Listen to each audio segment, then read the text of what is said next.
ইয় নাই তো আনা দিছ ন কি আনা তো দিব রে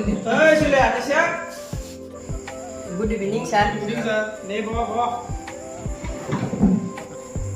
উফ চলি আর বৰ গৰম হয় এই চলি আর ইউলিয়া আজি কি আনায়া স্যার তাইর অটোমেটিক হইছে এই চলি আর তোর তো এক্সাম আইল রেডি হইছে না নাই স্যার আমি আগৰ পৰাই ৰেডি হৈ আছো এই চলি আৰ তোৰ আজি মই টেস্টিং কৰিম গুনি কিমান পাৰা হৈছে এই চানাটা উঠছোন কি স্যার এই তই কচোন শব্দ কাক বোলে স্যার ইয়াকে শব্দ বলে গুড তুমি উদাহৰণেৰে বুজাই দিছা কিন্তু কি বা খাইছিলা বেয়া গোন্ধাইছে এই কলা তই কচোন কাৰেণ্ট এফায়াৰৰ এটা প্ৰশ্ন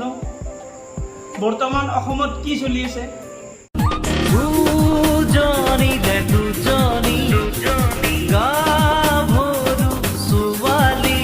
স্যাৰ বৰ্তমান অসমত মিয়া আৰু অসমীয়া চলি আছে তুমি নিউজ চাই থাকা সেইকাৰণে তোমাৰ বাহিৰা নলেজ বহুত আছে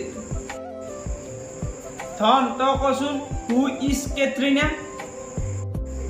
সি ইজ মাই লাভার তোর মায়ের বয়সের হব তই সেগলা কথা চিন্তা করছিয়া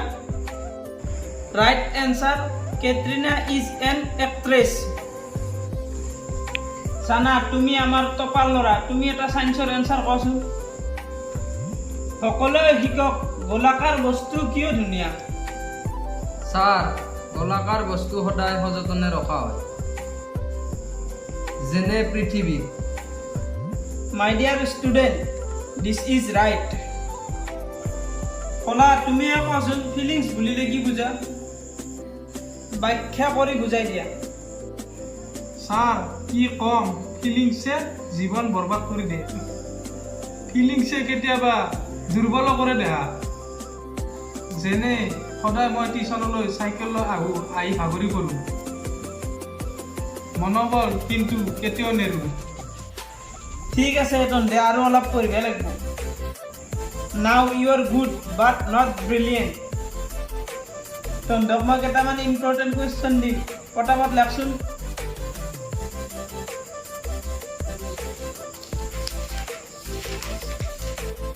প্ৰথম প্ৰশ্ন ফিল ইন দ্য ব্লেংক মানে খালী ঠাই পূৰ কৰা দিছ ইজ এ বগৰী গুটি গছ ওলাই ডেছ ফুটি 2 নম্বৰ কুৱেশ্যন অসমীয়ালৈ অনুবাদ কৰা Johnny is a good doctor 3 number question বিপৰীত শব্দ লেখা তালু 4 নম্বৰ প্ৰশ্নটো হ'ল গণিতৰ 0 + 1 + 0 এজুকেল কি হ'ব লিখা তোমালোকে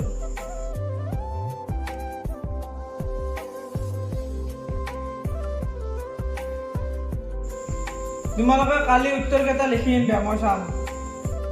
স্যাৰ পঢ়িলেনো কি হব কত চলি এনে বেকাৰ আছে কেইজনেনো চাকৰি পাইছে শুনা তোমালোকে এজন মহান ব্যক্তিয়ে কৈছিল नौकरी के लिए पढ़ाई करेगा तो नौकर ही पैदा होगा মানে চাকৰিৰ কাৰণে পঢ়িলে চাকৰৰ সৃষ্টি হ'ব তোমালোকে ভালদৰে পঢ়িবা আৰু জ্ঞান অৰ্জন কৰিবা মই এতিয়া যাওঁ